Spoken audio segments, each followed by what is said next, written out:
तीफी भट्ट जो कि मशहूर डॉन है लाहौर के, और अमीर बालाज जिनके साथ उनकी खानदानी एक दुश्मनी चल रही है, उसमें ये नामजद मरकजी मुलजिम थे। और वो तीफी भट्ट जो है वो तो बैरून मुल्क हैं, लेकिन ये जावेद भट्ट जो थे मकतूल, ये उन केसेस की पैरवी कर रहे हैं। सुनी है कि आखिर ये वाकया किस तरह से और कहाँ पेश आया है। ये बिल्कुल एफसी का अंडरपास है, अंडरपास से थोड़ा पहले ये सारा वाकया पेश आया है। स्क्रीन पे सारे फुटेजेस आप देख सकते हैं कि सारे मामला क्या हैं। अब लाहौर की फिजा जो है वो दोबारा जो है वो लाहौरियों में खौफ और आस फैलेगा कि गैंगवार जो है वो दोबारा शुरू हो गई है। दोबारा से दोनों खानदानों की जो लड़ाइयाँ हैं अब ये लोगों के सामने आ गई हैं। आए दिन मर्डर होंगे, इनकाउंटर्स होंगे। किराए के कातिल जो हैं वो फरार हुए इधर माल रोड की तरफ मोटरसाइकिल पे, तो वो सीसीटीवी कैमरों की मदद से, यानी शादीन की मदद से, जो पुलिस का एसओपीज होते हैं उसके तहत वो उनको पकड़ा जाएगा, उनको इन्वेस्टिगेट किया जाएगा, तो वो बताएंगे कि हमने किसके कहने पे ऐसा किया। जावेद भट्ट जो है उसका क्या कसूर था, उसकी अहलिया का क्या कसूर था। बेशक तीफी भट्ट के वो बहनोई हैं, ठीक है, रिश्तेदार है, बड़ी गहरी रिश्तेदारी है, लेकिन मारना तो तीफी भट्ट वगैरह उनको यहाँ पे ला के उनको करें। देखिए, ये एक शख्स से दुश्मनी शुरू होती है, फिर खानदान और फिर नस्लों तक चलती है। उसमें ये नहीं देखा जाता, सब लपेट में आ जाते हैं, फिर उसमें ये नहीं देखा जाता किसी का कोई किसी से रिश्ता है तो वो भी लपेट में आए। तो वो भी बिल्कुल लपेट में आएगा।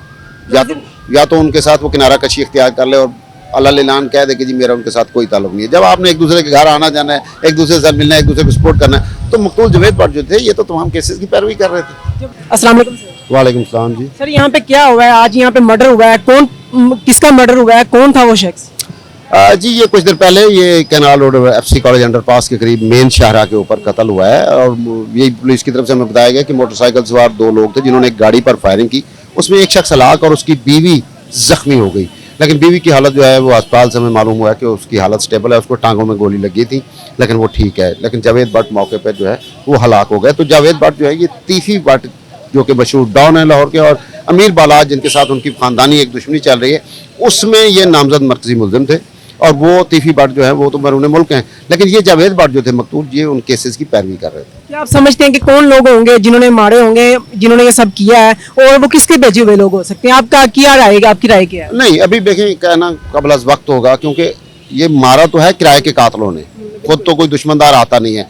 अब किराए के कातिल जो है वो फरार हुए इधर माल रोड की तरफ मोटरसाइकिल पे, तो वो सीसीटीवी कैमरों की मदद से, यानी शादीन की मदद से, जो पुलिस का एसओपीज होते हैं उसके तहत वो उनको पकड़ा जाएगा, उनको इन्वेस्टिगेट किया जाएगा, तो वो बताएंगे कि हमने किसके कहने पे ऐसा किया। जो चीजें हो रही हैं आपको क्या लगता है कि ये दुश्मनी ये खत्म नहीं हो पाएगी, ये गैंगवार इस तरह काम करती रहेगी? जी बिल्कुल, गैंगवार तो चल रही है, बड़ी अरसे से चल रही है, कोई आज नई बात नहीं है। 2-3 ग्रुप हैं लाहौर में जो ये करते रहते हैं, लेकिन पुलिस ने भी अब कुछ तय कर लिया कि अब इनको छोड़ना नहीं है, गैंगवार खत्म करनी है, क्योंकि तीफी भट्ट को भी इंटरपोल से लाने की कोशिश जारी है। क्योंकि एहसन शाह का भी इनकाउंटर हो गया, मुबैना तौर पे साथियों ने फायरिंग की, भाई मुलव्वस था बीच में, फायरिंग की, उसका मर्डर हो गया। उसके बाद एहसन शाह की ऑडियो लीक हुई, एहसन शाह ने कहा मैंने उसका काम तमाम कर देना है। उसके बाद ये वाकया हो गया। देखिए ना, उसमें तो एक लगी बंदी पुलिस की कहानी थी कि उसके भाई ने हमला कर दिया, ये हो गया वो हो गया। भाई 7 महीने हो गए कत्ल को, उसमें आपने पकड़ा हुआ है, वो जेल में था, जेल से निकाल के 7 महीने बाद कौन सी बरामदगी के लिए जा रहे थे? वो तो एक फर्जी कहानी है, उसमें बड़े सवालिया निशान उठते हैं।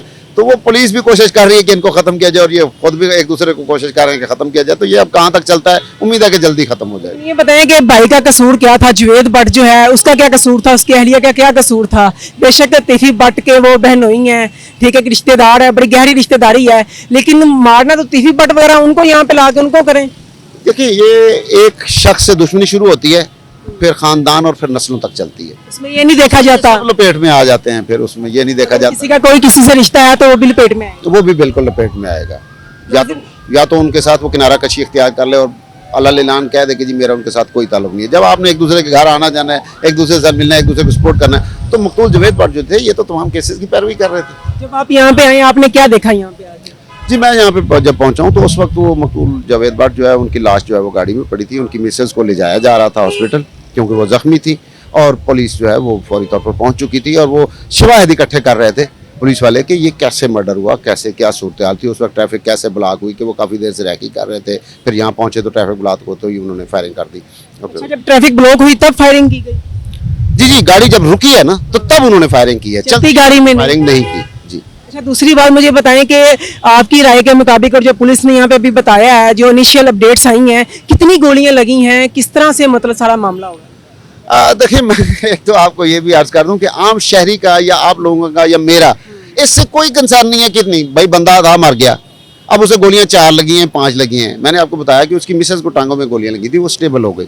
लेकिन हम ये कहेंगे कि कितनी गोलियां लगी हैं, हमको पुलिस वाले थोड़ी हैं या हमने फोरेंसिक थोड़ी करना है उसका। उन्होंने ब्रस्ट मारा है, जाहिर है जो मकतूल होता है, जो कातिल होता है, वो भी तो अपनी जान तली पे लाके लाता है, वो भी ऐसे फायरिंग करके उसने निकलना होता है, तो ब्रस्ट ही मारेगा भाई, 1-2 फायर थोड़ी करेगा जब उसने टारगेट ही खत्म करना है। गाड़ी आपने खुद देखी है? जी बिल्कुल, मैंने खुद कितनी गाड़ी के ऊपर कितनी गोलियों के निशानात हैं? गाड़ी के ऊपर बिल्कुल गोलियों के निशान नहीं थे, उनकी सीटों के अंदर थे, उनके डैशबोर्ड के अंदर थे, क्योंकि उन्होंने बाहर से रख के फायरिंग किया और शीशा तोड़ के तो अंदर जो फायर लगे हैं उससे उनकी डेथ हुई। गाड़ी जो है वो भी मैंने देखी है कि गाड़ी के बाहर भी जो है वो निशानात हैं, इसके अलावा फ्रंट वाली साइड पे भी एक गाड़ी की एक जो गोली है वो भी घुसी है अंदर। तो वो आपने देखी होगी, मैंने नहीं देखी जी, क्योंकि फ्रंट वाली साइड से मारने की जरूरत नहीं, उन्होंने साइड से ब्रस्ट मारा और वो निकल गए हैं। अब फ्रंट से गोली कैसे गाड़ी को लगी हुई, गाड़ी पुरानी थी, हो सकता है दुश्मनदार लोग हैं, पहले भी कोई गोली लगी हो। बहुत शुक्रिया सर आपका। Thank you.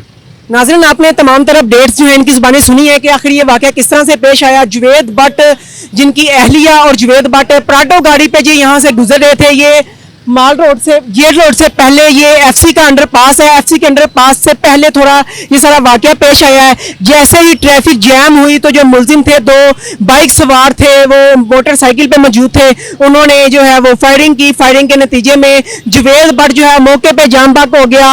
अपनी स्क्रीन पे देख रहे होंगे कि टीमें जो है इस वक्त वो सारा देख रही हैं, चेक कर रही हैं, सूरत हाल जांच रही हैं कि कितनी गोलियां लगी, किस तरह से लगी, किस तरह से मामला जो है और मामले की संगीनी जो है उसका अंदाजा लगाया जा रहा है। और वो जो लोग थे जिन्होंने गोलियां मारी हैं वो यहाँ से आगे से भी माल रोड की तरफ जो है वहां पे चले गए हैं, और सीसीटीवी वीडियो की मदद से जो है वो अंदाजा लगाया जाएगा, देखा जाएगा कि कहां पे वो गए हैं, किस तरफ गए हैं, ताकि उन मुल्जिमान को पकड़ा जाए, क्योंकि वो किराए के कातिल थे।